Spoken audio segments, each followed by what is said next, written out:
काशिका में आज आपका पाठ है यमगणन इत्येतान् वर्णान् उपदिश्य पूर्वाश्चान्ते मकारम् इतं करोति प्रत्याहारार्थं तस्य ग्रहणं भवति त्रिभिः पुमाखय्यं परे इति अकारेण हलो यमां यमिलोप इति यकारेण ngamo ह्रस्वादचि ngमो नित्यम इति ngकारेण। ठीक है। यमन्ताड्ढ इति यकारेणापि ग्रहणम अस्य दृश्यते। उनादि में यमन्ताड्ढ दिखता है और ये शेष आपको बता दिए कि इस प्रकार से 3 प्रत्याहार तो अष्टदेव में बनते हैं और 1 प्रत्याहार उनादि में बनता है। आगे कहते हैं केचित् तु सर्वाणि एतानि प्रत्याहार ग्रहणानि यकारेण भवन्तु इति मकारम अनुबंधम प्रत्याचक्षति। केचित्तु, जहाँ पर भी केचित्तु ऐसे करके बात आएगी वो प्रायः करके महाभाष्यकार की है ना। तो केचित्तु सर्वाणि एतानि प्रत्याहार ग्रहणानि, जितने भी अभी आपने प्रत्याहार बनाए कौन कौन से, अम यम ngम है ना, इन सबको यकार से चाहते हैं। यकार से चाहने का मतलब क्या हो गया कि वो यमगणनम मकार अनुबंध से नहीं चाहते हैं। अभी तो पुमाखय्यम परे में पुमाखय्य ही परे ऐ प्रत्याहार हो गए। हलो ययाम यही लोपा, ठीक है, मकार से नहीं चाहते हैं, अभी तो यकार अनुबंध से चाहते हैं। इसी प्रकार से ngयो ह्रस्वादचि ngयो नित्यम ऐसा चाहते हैं। तथा च सति है ना मकारम अनुबंधम, तो वही कहते हैं यकारेण भवन्तु इति मकारम अनुबंधम प्रत्याचक्षते। प्रत्याचक्षते मतलब खंडित कर देते हैं है ना। प्रत्याख्यान मतलब ना, इसका प्रत्याख्यान कर दिया। तो प्रत्याख्यान में भी वही धातु है जो प्रत्याचक्षते में। प्रति आंग पूर्वक ख्याय प्रकथने धातु है, उससे लुट प्रत्यय करके प्रत्याख्यान बनेगा और प्रत्याचक्षते लट लकार में बन जाएगा। तो इसलिए वो लोग यकार अनुबंध से चाहते हैं, अतः मकार अनुबंध को खंडित करते हैं। तथा च सति, और जब ऐसा कर लेंगे तो ngमो ह्रस्वादचि ngमो नित्यम, यहाँ पर क्या होगा, अन्यत्र तो कोई दोष नहीं आएगा। ठीक है ना, क्योंकि आगे क्या है, यमगणनम झभ है तो झभ में भी कार्य इष्ट हो जाएंगे और कोई दोष नहीं आएगा। किंतु दोष यहाँ पर आएगा आपका, जैसे ngमो ह्रस्वादचि ngमो नित्यम सूत्र है, यहाँ पर सूत्र क्या बनेगा, ngयो ह्रस्वादचि ngयो नित्यम। अर्थ क्या है ngमो ह्रस्वादचि ngमो नित्यम, हाँ, ह्रस्व से परे जो ngम, ngम से परे जो अच, उसको ngमुट आगम होता है। ठीक है, ह्रस्व से परे जो ngम, गम से परे जो अच, उसको ngमुट आगम होता है।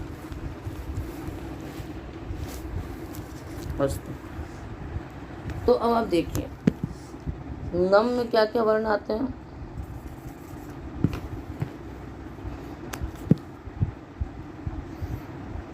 ngम में क्या क्या वर्ण आएंगे, ङ,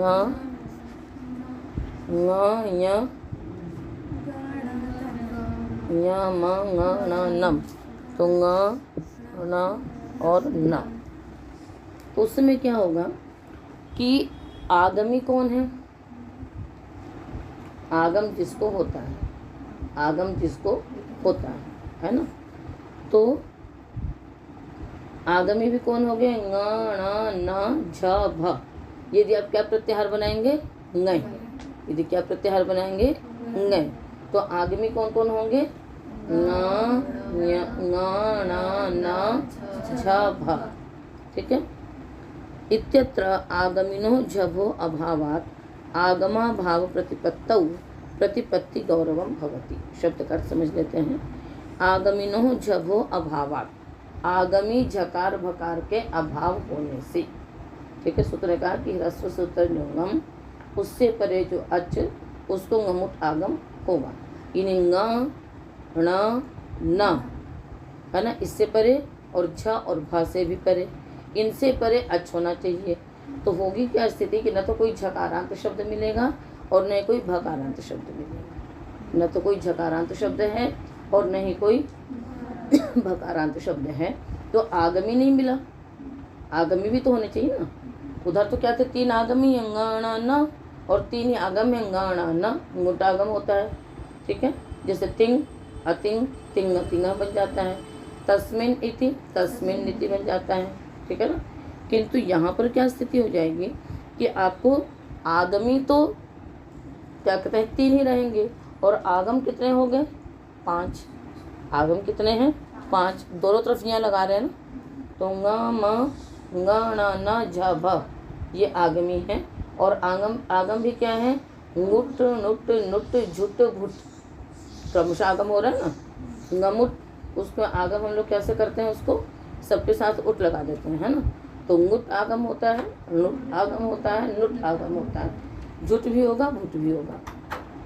अब स्थिति क्या होगी, जब 3 है तब तुम यथासंख्य कर लेते हैं कि ङकार को ङुट, णकार को णुट, नकार को नुट कर लेते हैं। अब स्थिति क्या होगी कि आगमी तो 3 ही मिलेंगे, आगमी आपको 3 ही मिलेंगे, और आगम कितने हो गए, 5 हो गए। तो कैसे इसको करेंगे, यथासंख्य तो लगेगा नहीं, यथासंख्य तो नहीं लगेगा ना। यथासंख्य कब लगता है, जब तीनों बराबर हो, आगम आगमी आदेश और स्थानीय सब बराबर हो तब लगता है। यहाँ पर तो आगमी कितने हो गए, 5, आगमी 3 और आगम 5।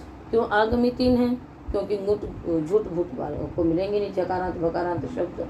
तो अब इससे क्या होगा, तो फिर आपको कहना पड़ेगा कि यहाँ पर आगमी होते हुए भी, आगम होते हुए भी आगमी के अभाव में आगम नहीं होते। ये आपको बताना पड़ेगा ना कि भाई झूठ झकार और भकारांत शब्द नहीं होने के कारण से, झकारांत और भकारांत शब्द नहीं होने के कारण से आगमी नहीं मिलेंगे, अतः आगम भी नहीं होगा।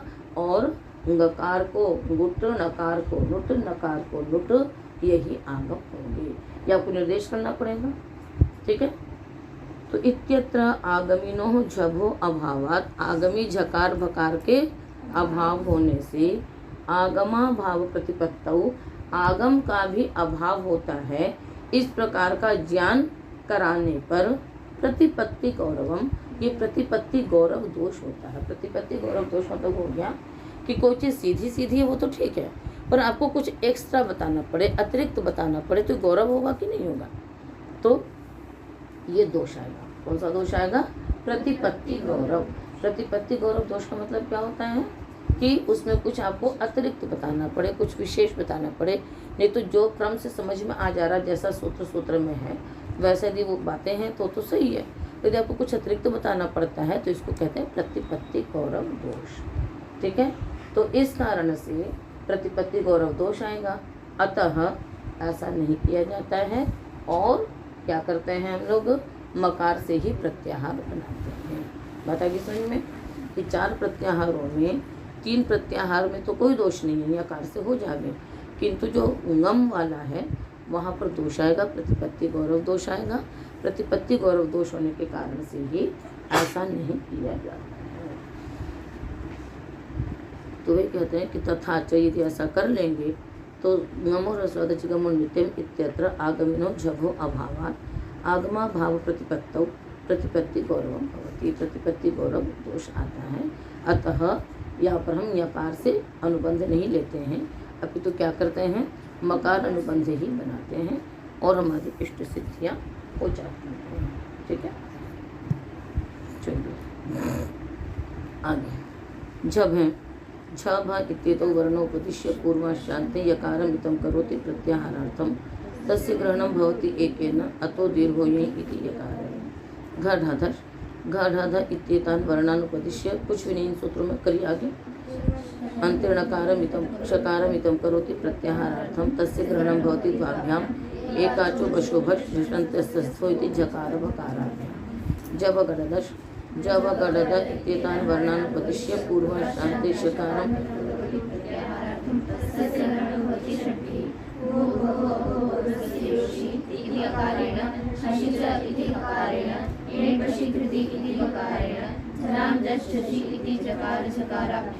एकाचो वशोभट झषन्तस्य स्त्रोः इति वकारेण। ख छ ठ थ चढ़त, ख छ ठ थ चढ़त इत्येतान् वर्णान् उपदिश्य अन्ते हकारमितं करोति प्रत्याहारार्थं तस्य ग्रहणं भवति एकेन नश्चव्य प्रशान्त इति झकारेण। ख ग्रहणम् उत्तरार्थम्। एक मिनट, कहते हैं ख फ ग्रहणम उत्तरार्थम। इनका कहने का ये है कि भाई जब छ भी प्रत्याहार बनाना था, क्या प्रत्याहार बनाना था, छ प्रत्याहार बनाना था, तो ख फ का ग्रहण क्यों किया, छ से कर देते हैं। कहते आगे कि आगे के साथ जो प्रत्याहार बनेंगे उनमें हमको ख फ चाहिए, जैसे ख इत्यादि प्रत्याहार बनेंगे तो उनमें हमको चाहिए। क प इत्येतौ वर्णौ उपदिश्य पूर्वाश्चान्ते प्रकारमिदं करोति प्रत्याहारार्थं तस्य ग्रहणं भवति चतुर्भिः। अनुस्वारस्य एकरसवर्णः इति यकारेण मययो वा इति मकारेण झयो हुण्यतस्याम् इति चकारेण पुनः खय्यं परि इति खकारेण श श स इत्येतान् वर्णान् उपदिश्य पूर्वाश्चान्ते रेखामितं करोति प्रत्याहारार्थं तस्य ग्रहणं भवति पञ्चभिः। यदनुनासिको वा इति यकारेण झलो झलि सवर्णे इति झकारेण खरि च इति खकारेण अभ्यासे जच्च इति चकारेण षड्पूर्वाः खलः इति शकारेण।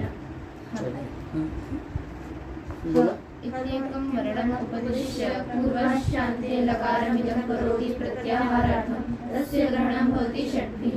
अलन्त्यात् पूर्वोपधा इति यकारेण हलवनन्तरः संयोगः इति हकारेण लोकोऽव्योर्बलि इति पकारेण जलोऽव्युपधाधनादि संश्च इति नेत्रेण झलोझलि इति झकारेण शलयुपधाधनिरहस्वः इति शकारेण। बस तो इतने सूत्रों में आप लोगों ने केवल प्रत्याहार जो बन रहे थे उसी प्रकार से था, कुछ विशेष नहीं था। हल सूत्र में एक बात कहते हैं कहते हैं अथ किमर्थम उपदिष्टोपि हकारः पुनः उपदिश्यते। सारे वर्ण आपने एक एक बार पढ़े और हकार महाशय को 2 बार हयवरण प्रारंभ में भी पढ़ दिया और हल में पुनः एक बार हल पढ़ दिया। तो कहते हैं कि किमर्थम क्यों उपदिष्टोपि हकारः, जिस हकार का उपदेश पहले हो चुका था, पुनः उपदिश्यते, उसका पुनः उपदेश कर रहे हैं। हा का प्रयोग हल में ही तो होता है, वो तो आपने प्रारंभ में कर ही दिया था। तो कहते हैं कित्व विकल्प सेठ विधया यथास्यो इति। इसलिए क्या गया है कि जिससे कित्व विकल्प स और इड विधि हो जाए, यानी हल में तो हाँ आ जाएगा किंतु उसके आगे के जो प्रत्याहार हैं हमको उनमें भी हकार चाहिए, इसलिए उपदेश किया। कहाँ कहाँ पर बताते हैं। स्नेहित्वा स्नेहित्वा, यहाँ सूत्र लगता है रलो विपदा धलादे षष्ठ। क्या अर्थ है इसका?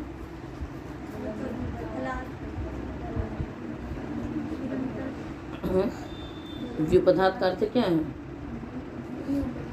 हाँ, इकारोपधात उकारोपधात रलंतात है ना, हलादे धातु परः इडादे सन निष्ठा च कितौ भवतः। ठीक है, तो इसने कहा कि इकारोपद जो रलंत धातु, क्या अर्थ दे दिया सूत्र का? इकारोपद उकारोपद जो रलंत, ठीक है, यदि हकार का उपदेश अंत में दोबारा नहीं करते तो रल प्रत्याहार में हा आता नहीं आता, हा या व तीनों पीछे छूट गया, र उसके बाद है। ठीक है, तो रल में हा नहीं आता, रल में यदि हा नहीं आता तो स्नेह धातु रलंत नहीं मानी जाती, रलंत नहीं मानी जाती तो रलो विपदा धनादि षष्ठ से कित्व विकल्प नहीं हो सकता था। बस में आ गया। दूसरा चलिए, लिहे अलिक्षदिति शल उपधा दनिटः साहित्यिक सो यथास्या।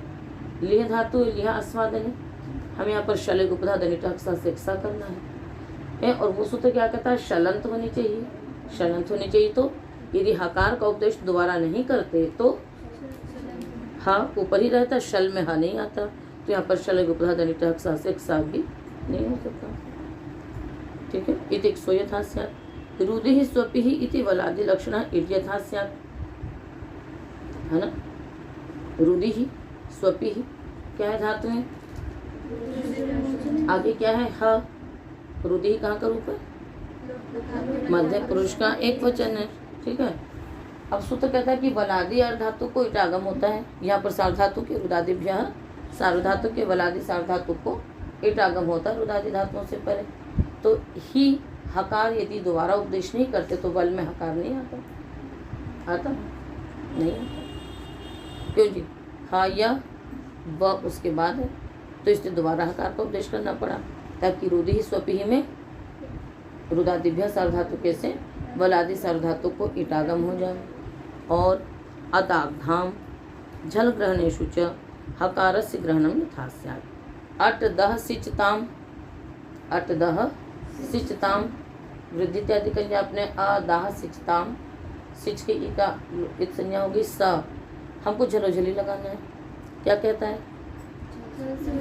झल परे हो तो सकार का लोप होता है। अब यदि हकार का उपदेश दोबारा नहीं होता तो झल में तो नहीं आता।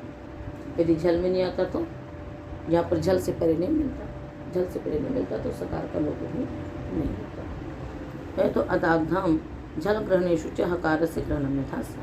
4 प्रयोजन दे दिए, कित्व विकल्प और स और इट आगम और झलोझली से सकार का लोप। तो यदि दोबारा हकार का उपदेश नहीं करते तो शल प्रत्याहार में, रल प्रत्याहार में, वल प्रत्याहार में और झल प्रत्याहार में हकार का ग्रहण नहीं होता। तो हकार को परे रहते जो तत्कार्य होने थे वो कार्य नहीं हो सकते थे। तो मान लिया, तो फिर आप यहीं पर पढ़ते, ऊपर क्यों पढ़े? जब कोई यही प्रयोजन थे तो नीचे ही रहने देते ना हाँ को, ऊपर क्यों पढ़ा आपने? शंका समझ में आ गई? कहते हैं यद्येवं हयवरट इत्यत्र तरी किमर्थम उपदिश्यते, तो फिर हयवरट में हकार क्यों पढ़ा? यहीं रहने देते हैं। कहते हैं महाशय जी वहाँ पर भी प्रयोजन था।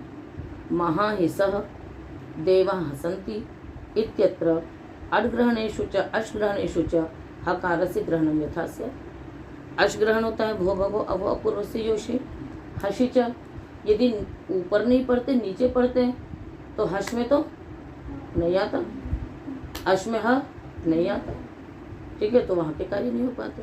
महाहिसा में क्या लगता है?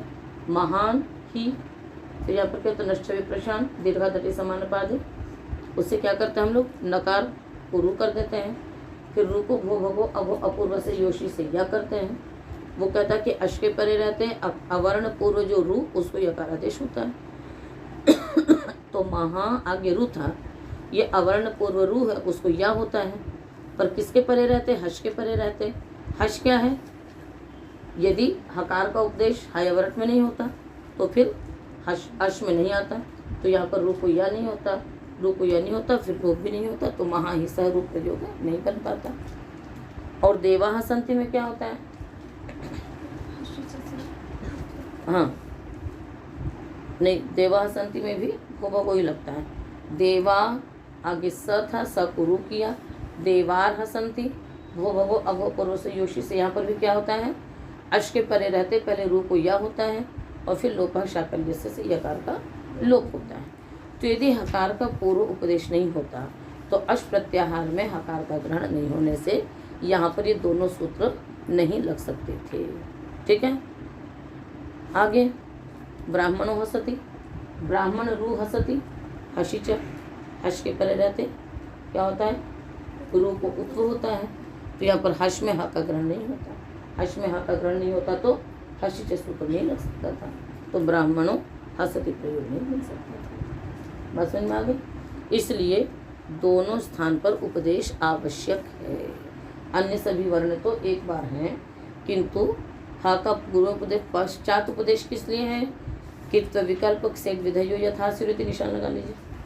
किसी भी प्रश्न का जो एक पंक्ति में उत्तर देते हैं हम तो बाद में उसकी व्याख्या करते हैं, उसमें निशान लगा लिया करो।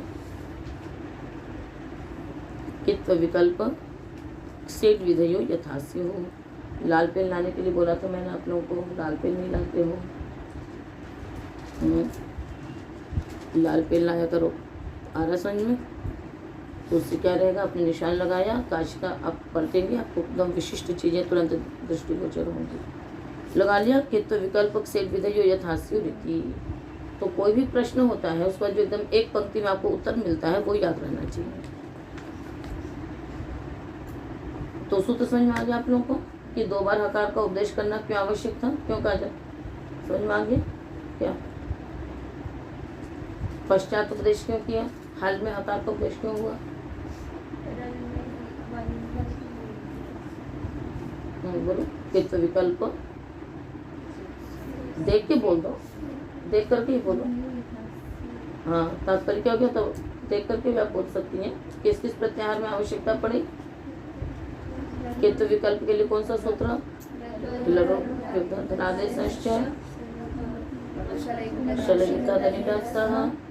रुदादिभ्य सार्वधातु के और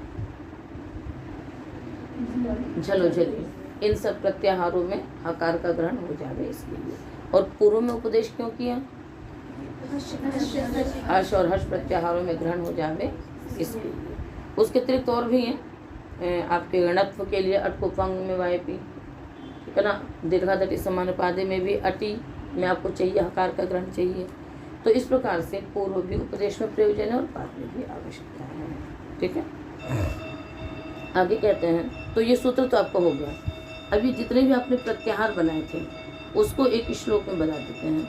कहते हैं एकस्मात् ङ अंत वाला एक प्रत्याहार, कौन सा? एंग, है ना। और य एकस्मात् ङ ण व ताः, यानी ङ अंत वाला, य अंत वाला, ण अंत वाला, व अंत वाला, ट अंत वाला एक ही प्रत्याहार है। तो ङ वाला एंग हो गया, य वाला य हो गया, अतो दीर्घ यही, ण वाला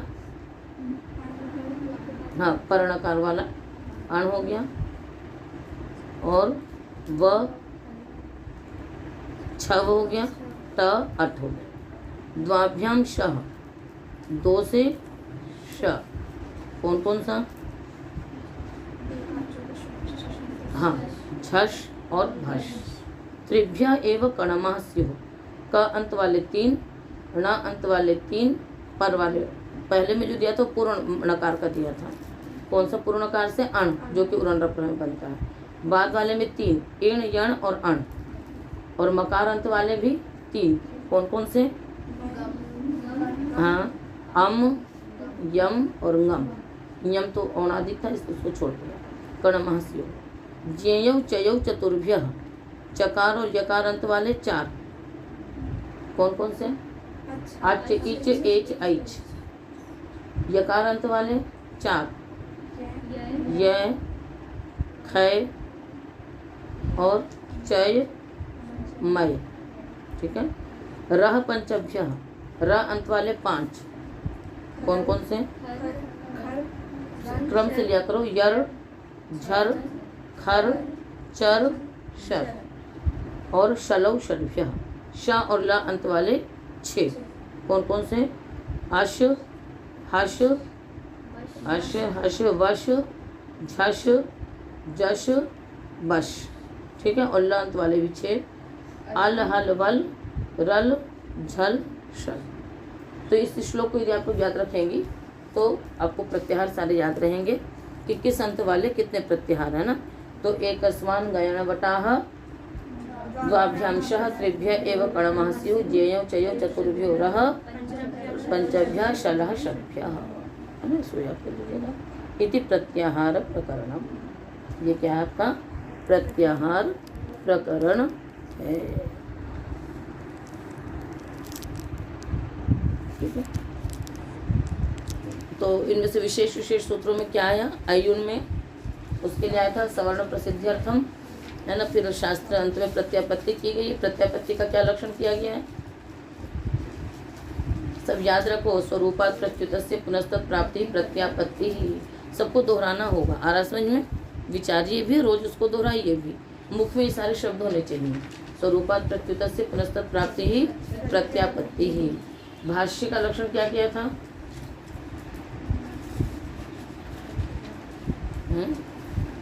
वृत्ति का क्या लक्षण किया था?